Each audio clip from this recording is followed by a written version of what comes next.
Oh, I thought we were over this. I thought we were over this with Nalissa Smith's brother. I thought we were over this. At least Nalissa Smith's brother never said anything negative about any Fever players other than Temi, and it was after the season was done. It was Temi, and it was after the season was done. It is what it is. It is what it is in that situation. It is what it is. And in this scenario, I need to put a disclaimer out there right now. This is not a shot at Kelsey Mitchell. Kelsey Mitchell hooping, Aaliyah Boston hooping. It is very clear. It is very clear when it comes to these players that these players and Caitlin are all on the same page. They want to win a championship. They want to win a championship together.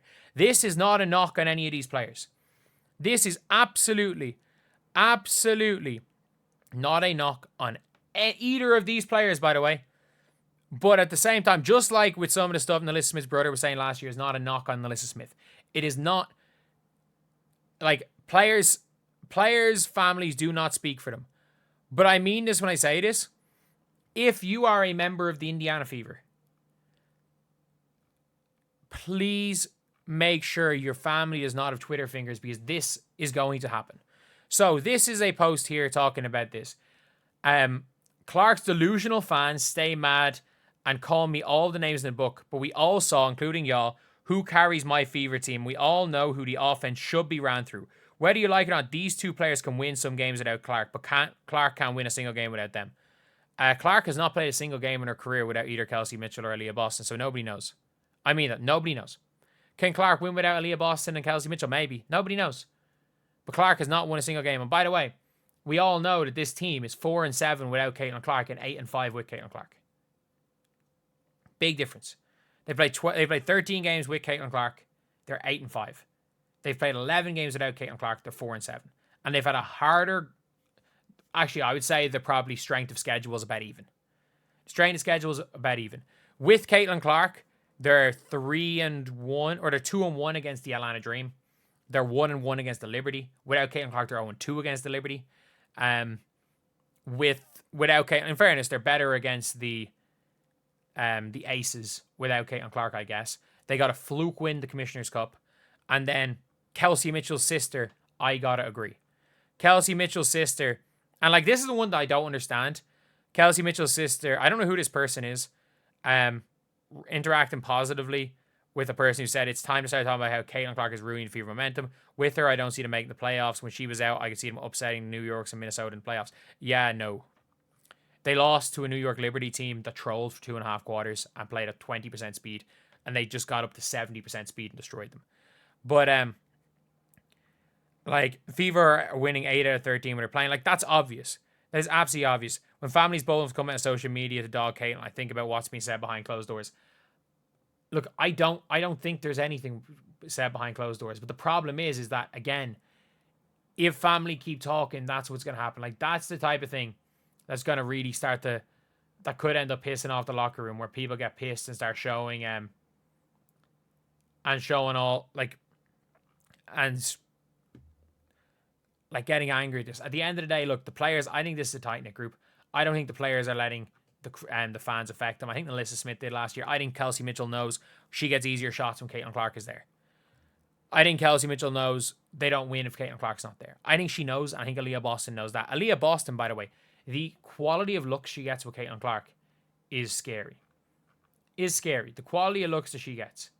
Like, but the only thing is, imagine, like Connor McCaffrey, I'm not joking. He liked a tweet defending Caitlin Clark after Angel Reese jumped up and started clapping. He liked the tweet. For all we know, we've all liked tweets accidentally. We all know. I assume he did.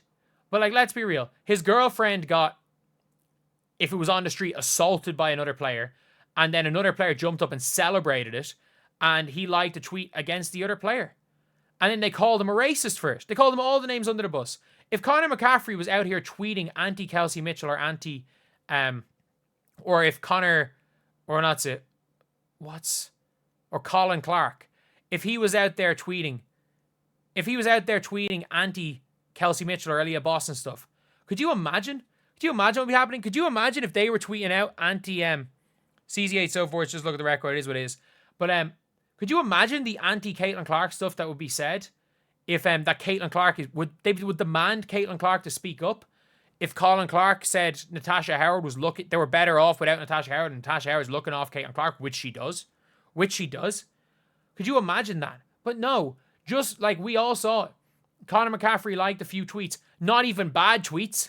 Not a tweet that any boyfriend should feel bad about liking when your girlfriend legitimately just got, for lack of a better word, assaulted off the ball and people celebrated it. I mean, I'm sorry, it is what it is. Colin Clark, like they called Colin Clark every name under the sun for complaining about the referees. He complained about the referees and he was made delete the post.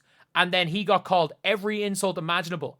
Caitlin Clark got called every insult because her brother complained about the referees. And you've got family of other players basically saying that fans are delusional because they think Caitlin Clark is better. Like, why does every Fever player's fan have to be salty when other players part of the team? Like, that's the problem. I mean this when I say this. Kelsey Mitchell's killing it this year. She's been killing it this year. She was killing it last year. This team does not go anywhere without Kelsey Mitchell. This team does not go anywhere without Aaliyah Boston. We have to be clear about that. And I'm not going to accuse these players of like conspiring against Caitlin Clark. It is what it is. But this is not a good look. It's not all around. It is not a good look. It is not a good look at all for the Indiana Fever. It's not a good look. It's not a good look for these players. It's not a good look for this team because of just bullshit. There's so much bullshit going on and you're just like, can we just not? Can we just not? At this stage, can we just not? I'm sitting there like, look, we have to do better. We have, like, not even we have to do better. These players have to do better. Like, these players have got to make sure their family aren't tweeting out hate about a teammate. Stop sharing what irrelevant family members saying because it's only going to cause more problems for Caitlin Clark. Why is this causing more problems for Caitlin Clark? Why is it when Caitlin Clark, when anyone related to Caitlin Clark says anything, it's causing problems from Caitlin Clark?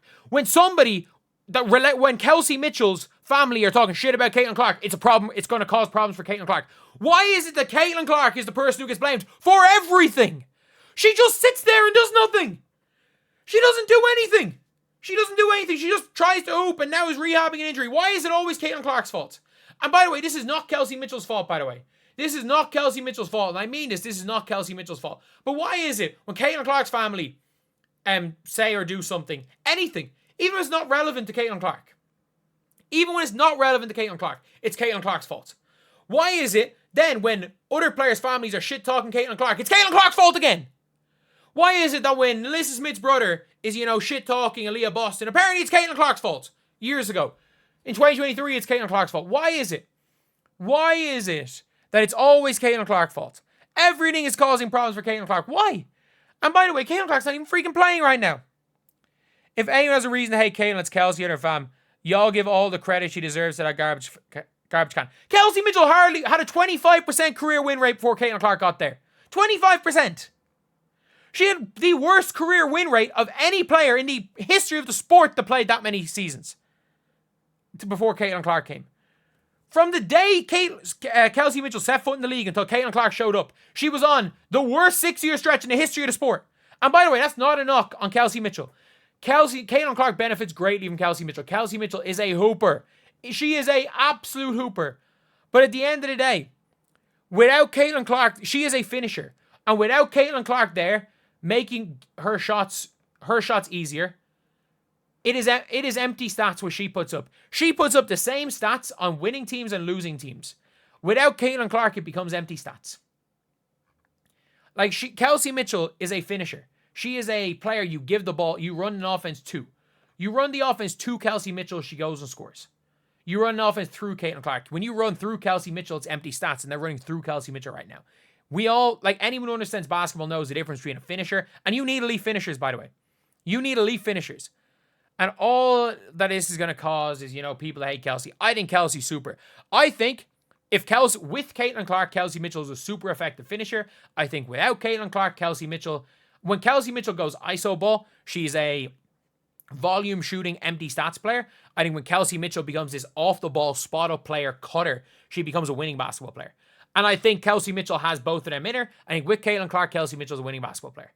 But I think without Caitlin Clark, she's an empty stat player. It's just two different versions of Kelsey Mitchell. And I don't mind Kelsey Mitchell when Caitlin's off the floor doing the ISO shit. Because you know what? They need some firepower when Caitlin's off the floor. And the front office did not prep this team at all for when Caitlin Clark's not on the floor. But anyway, yeah. That is the video. That is the video, lads. Let me know what you guys think in the comment section below. And as always, thank you guys for watching. Please like, comment, and subscribe.